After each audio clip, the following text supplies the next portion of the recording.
Hey, welcome back tuning into the series video. This is the 19th and penultimate Christmas update. We're going to have a look at the charts of the GFS operational and parallel runs to see what they're showing for the Christmas period. Pretty bit of a job to pin it down. I think we've actually got the general Christmas period pinned down, which is sort of Christmas Eve, Christmas Day, Boxing Day. That's okay. It's after that we've got still a lot of questions about what's going on between Christmas and New Year. Do we bring down this northerly? If we do, how bad is it? How cold does it get? And of course, importantly, how long does it last? Does it turn milder as we go up towards the New Year? We'll have a look at the latest update in a moment. As I said, it's probably going to be the penultimate Christmas update. I may do one more on Monday evening, so we get a nice round 20. But thanks very much for sticking with all the updates over the past few weeks since the start of November, and hope you found them fun and informative. Before we get on with the Christmas update, just to say about the ads, there's links to articles on most of the pages at gazmobiles.com, so have a look at those articles. If there's anything interested in, just click through. We've got quite a lot to get through, so I'll quickly rush through this. And we start off on Christmas Eve. As I said, more or less got Christmas Eve, Christmas Day fairly well pinned down, I think. Christmas Eve, we're bringing a cooler flow down. We start off very mild next week. I've discussed this in the weekend broadcast that I did earlier on. It looks like we're going to have a very mild start next week. We bring the cooler flow down as we go through into Christmas Eve. So this is the upper air temperatures for Christmas Eve. We're losing those mild temperatures down in the south with this cooler, not desperately cold, but cooler air moving in from the northwest. There's the weather front that's introducing that cooler air. It's a cold front, very weak feature, just produced some patchy rain across England and Wales on Wednesday morning, clearing away, and then bright skies following from the north. Could be showers across northern Scotland, and those could be wintry. It is cold enough for those to turn to sleet or snow across northern Scotland through the course of Christmas Eve. We start off fairly mild through the course of Christmas Eve, up to 10 or 11 degrees, but it's turning cooler from the north. So it'll be one of those days where the highest temperature is probably first thing in the morning, and then they drop off through the course of the day, finishing up somewhere around 4 to 8 degrees. So not cold, but cooler. Now, this is the chart for Christmas Day. I think this is fairly well pinned down now. We've got a ridge of high pressure ridging through the country from the west, within relatively cool air. So it's going to be quite a cool Christmas. Not the coldest Christmas we've ever had. Certainly nothing like the Dickensian cold that we had in 2010. But it's going to be feeling reasonably seasonable. Here's the upper air temperature showing that we're within that cool air generally on Christmas Day.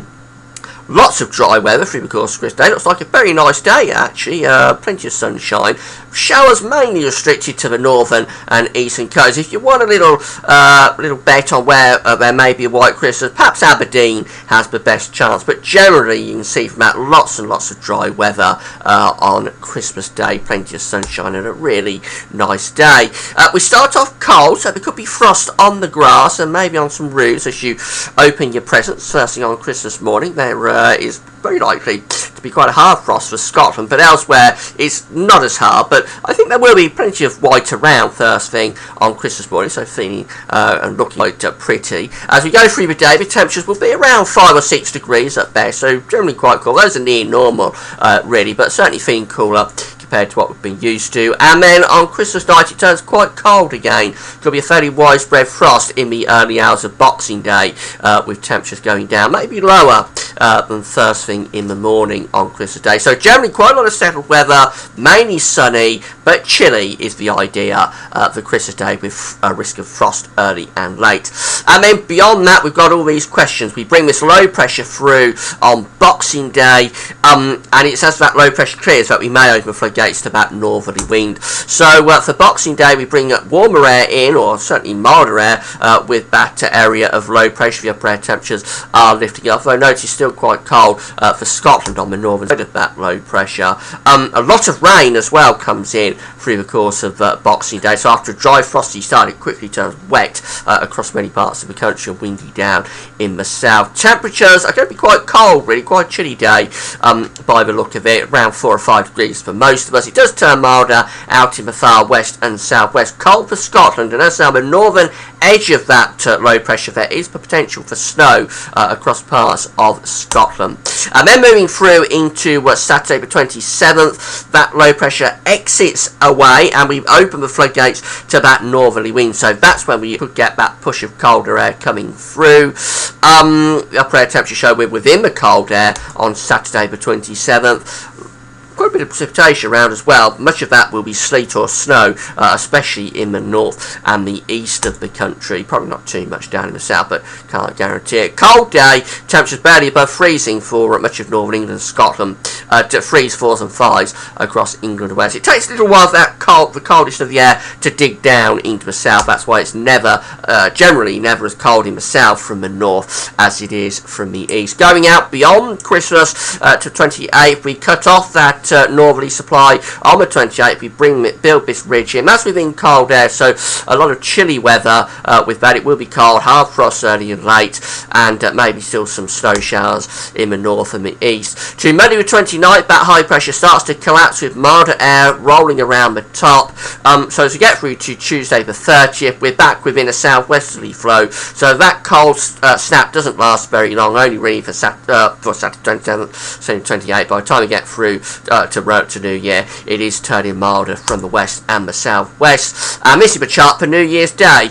We end up with a lot of high pressure influences. Generally it's quite mild, but notice the high pressure is trying to ridge a little bit towards Scandinavia. That's probably quite a mildish start to 2015, but I have to emphasise there is huge amounts of changes going on within this scenario from around the 27th through to the new year. Finally, the parallel run. Just a quick show you the parallel. Then we've got the two GFS running alongside each other at the moment. We've got the main operational, which is just looking at, and then we've got the new version of the GFS, the parallel run, which will become the main run as we get through to January. Here's the chart for Christmas Day. Again, we're bringing down that cool northwesterly flow with a ridge of high pressure building in, so it'll be a cool day, a lot of settled weather, plenty of sunshine, frost early and late. That low pressure comes in on Boxing Day, a little bit different with the position of it, of course, and the timing, but generally the low pressure is coming in through Boxing Day, so after a frosty start it turns cloudy and wet. And then look what happens as we go through to the 27th, a much bigger northerly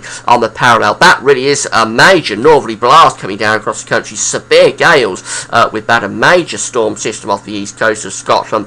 That would be pretty horrendous. It would drive down a lot of heavy snow showers, but the main thing is the wind. It would be severely windy, very severe gales across Scotland, so we would have to be battening down a hatchet with that one if that came off. Going through to Sunday the 28th, we're still within that northerly, so the GFS was cutting off the northerly by the 28th of the parallel, the GFS operation I should say, cutting off the northerly by Sunday the 28th. The parallel GFS wants to keep that northerly going. Again, this is very cold air being brought down with this and bringing in a lot of heavy snow showers to the north and the east of the country. Severe gales running down the east coast could produce storm surges as well, so quite a severe parallel run for the post-Christmas period. Beyond that, to Monday the 29th, the high pressure ridge is free within cold air, so that is settling things down, but it's going to be very cold if that comes up, with some severe overnight frost probable in the north. And then we keep that high pressure going through into Tuesday the 30th and on into New Year's Eve and New Year's Day. We keep lots of high pressure around the country within cold air, so that's a cold start to 2015, unlike the operational GFS, which introduces that mild southwesterly around the top of the high pressure. No, the parallel keeps a high pressure centred over the country, which will keep it cold and frosty, but mainly dry, but some very hard overnight frost as Big Ben chimes. And then going through to Friday the 2nd of January, the high pressure is still dominating. Notice it's trying to get to Scandinavia, trying to bat winds in to the east, but I don't think we'd better go any further with that. So that's how it's looking tonight. It looks as though we've got Christmas Eve, Christmas Day, Boxing Day pinned down, turning cooler Christmas Eve, a cool fine day generally for Christmas Day, frost early and late but plenty of sunshine, but rain comes in on Boxing Day after a frosty start, and then it's this northerly 27th, 28th. Do we get a real severe blast of northerly winds as the parallel GFS wants to bring us with severe gales, or is it something a little bit more toned down as the GFS operational wants to give us? Beyond that, it's very speculative. I don't think we've got the northerly on the 27th pinned down, so even beyond that, of course, if we haven't got the 27th pinned down, then everything beyond that is suspect as well, but it may stay frosty and cold up to the new year. Probably another update, the final one on Monday, so come back for that, but that's all for now. Thanks for watching.